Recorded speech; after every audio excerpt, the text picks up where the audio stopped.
Well, as far as the moon is concerned, I think they found when they got up there that there was already somebody there. And I wouldn't want to say any more than that. But they got out of there and they haven't been back. But I have seen certain documents and read certain reports that indicate that there's somebody already there that knows a lot more than we do and would be willing to run us off if we didn't go on our own. I doubt that we will go to the moon again.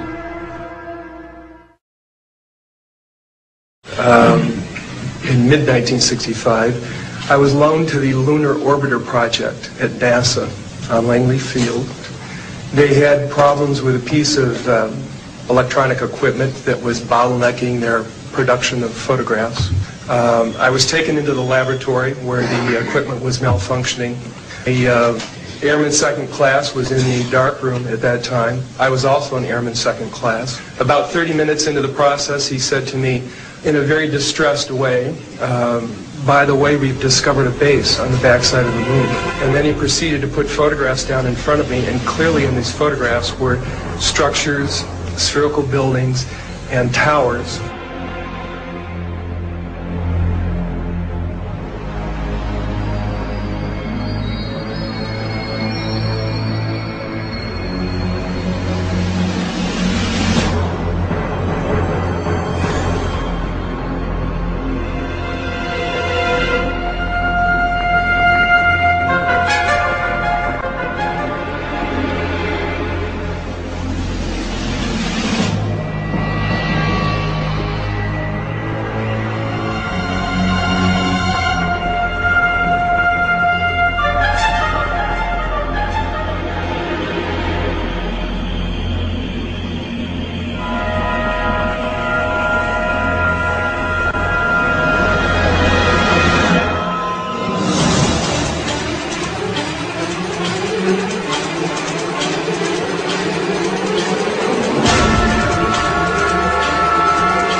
Always airbrush these out before we sell them to the public. Mosaics and showed this base, which had geometric shapes. There were towers, there were spherical buildings, there were very tall towers and things that looked somewhat like radar dishes, but they were large structures. If I compare it to what I'm seeing now, because I do have photographs that have artifacts in them that are similar to what I saw, they're massive. Some of the structures are, half a mile in size. So they're huge structures. Some of the buildings seem to have very reflective surfaces on them. A couple of structures that I saw reminded me of cooling towers at power generating plants. They had that sort of a shape. Some of them were just very, very straight and tall with a flat top. The particular shot that I saw, there were several clustered together over a landscape, a fairly large landscape.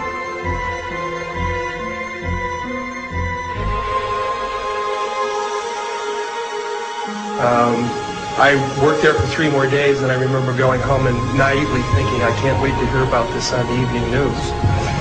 And here it is, more than 30 years later, and I hope we hear about it tonight. And I will testify under oath before Congress that what I'm saying is the truth.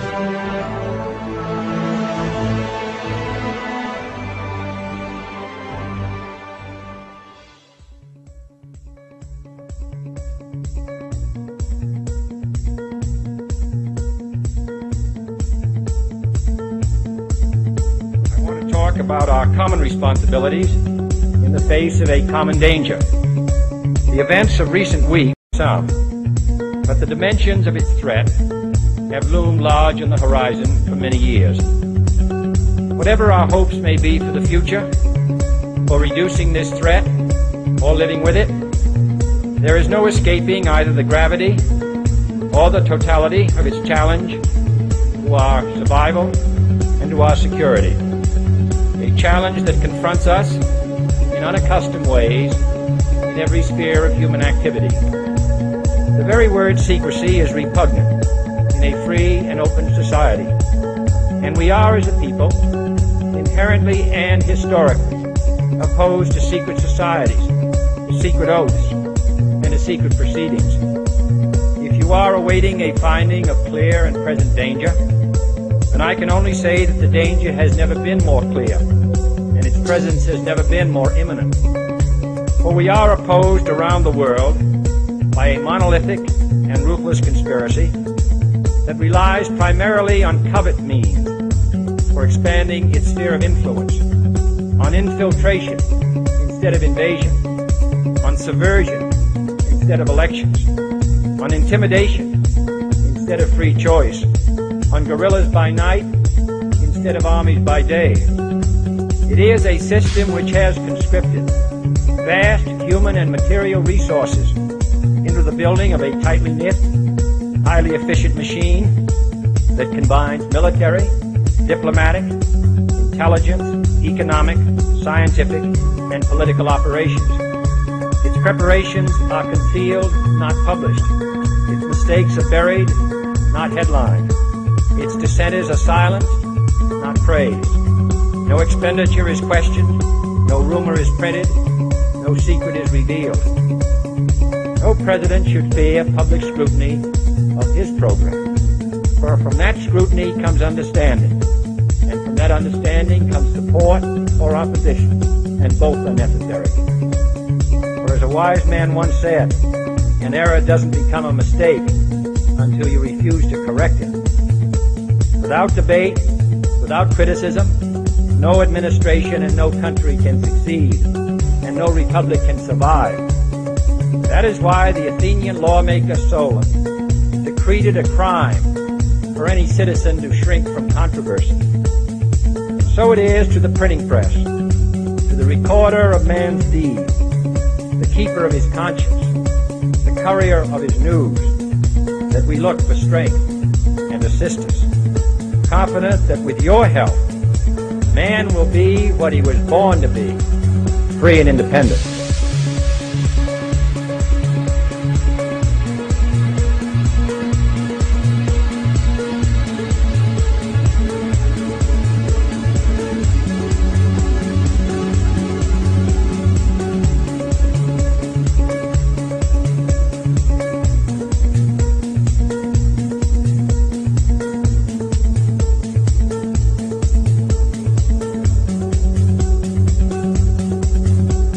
Councils of government, we must guard against the acquisition of unwarranted influence, whether sought or unsought, by the military-industrial complex.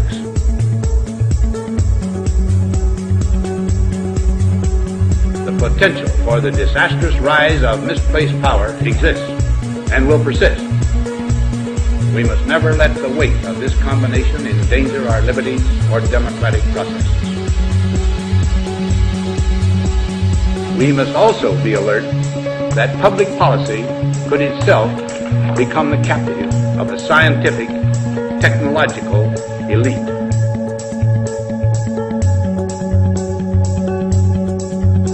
It is the task of statesmanship to mold, to balance, and to integrate these and other forces, new and old, within the principles of our democratic system, ever aiming toward the supreme goals of our free society.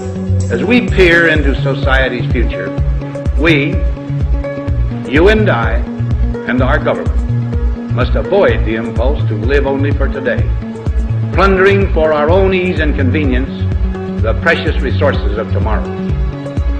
We cannot mortgage the material assets of our grandchildren without risking the loss also of their political and spiritual heritage.